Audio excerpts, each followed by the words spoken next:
Hey, today I wanted to talk about books that INFPs are drawn to. And there are three that I had in mind, but I'm sure that there are more. So please feel free to add these in the comments if you care to. But the first type of book that I think we're really drawn to are books that feature deeply flawed characters with good hearts.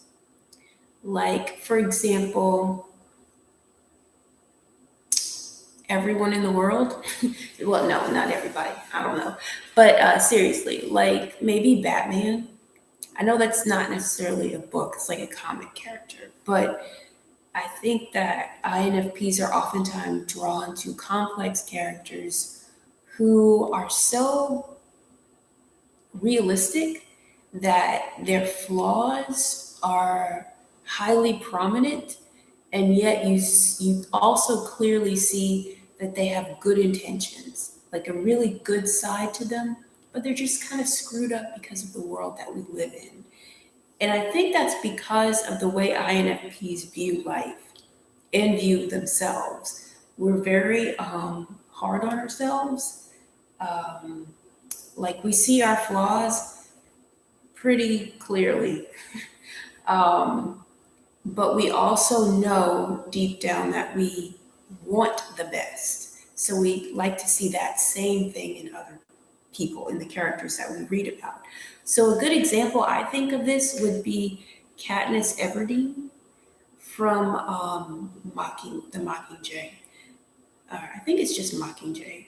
That was my favorite book out of the Hunger Games series because by the end of it, she was so messed up. She was battle scarred physically, emotionally, in every way. And it made her not always the nicest person to be around. It made her a little bit confusing, difficult to understand. But at her heart, at her core, she was still that same girl who sacrificed herself for her sister. So I think we like those kind of books because they also give us hope that even though people do really horrible things, that deep down there is, in essence, to every human that is good because that's what we want, that's what we crave. Another type of book that I think INFPs are drawn to are books that have detailed and fantastical settings that are very clearly described because we like to leave this world and fall into another. So when a writer is able to describe a world like Lord of the Rings or, like I mentioned, the Hunger Games series, that's so detailed that it makes you feel like you're right there and it's completely different from the world that you live in. Like that really fascinates us. For example, Claudia Gray, she writes a lot of Star Wars books, but one of my favorite series that she writes, it's about this girl who has access to multi dimensions, and I think it's based on the string theory.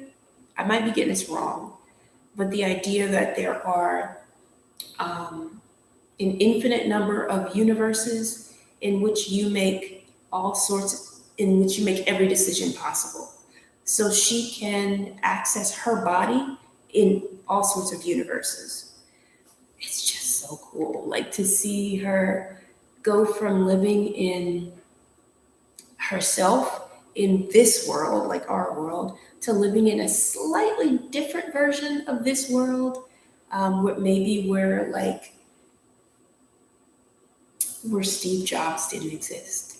So that affected the world in a whole different way, And then she moves on to herself in a world where there's no technology at all, and we're like people are using horse-drawn carriages. So yeah, it's really cool to see for us to experience living in different worlds because we're fascinated by things that are out of the norm.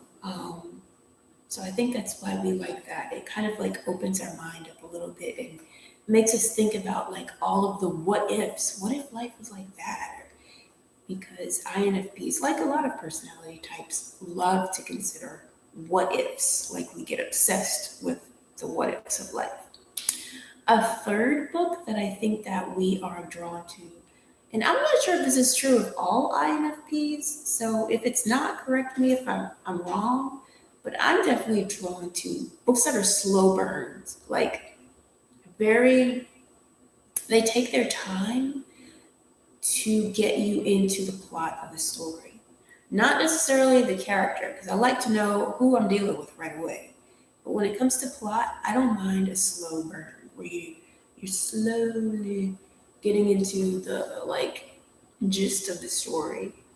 For example, there is this book by Ann Tyler called A Patchwork Planet, and it's one of my favorite books, but I don't think most people would like it, but I love it. It's about this man named Barnaby who is sort of a loser, but not really.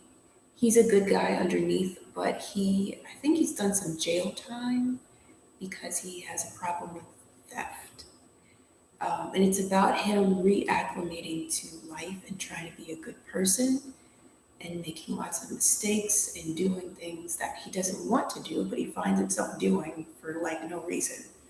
It's just, you almost don't really see the point in the book. That's how slow it is, but the writing is beautiful and the character, like I mentioned earlier, is super flawed, but underneath his flaws, he's just this confused kid.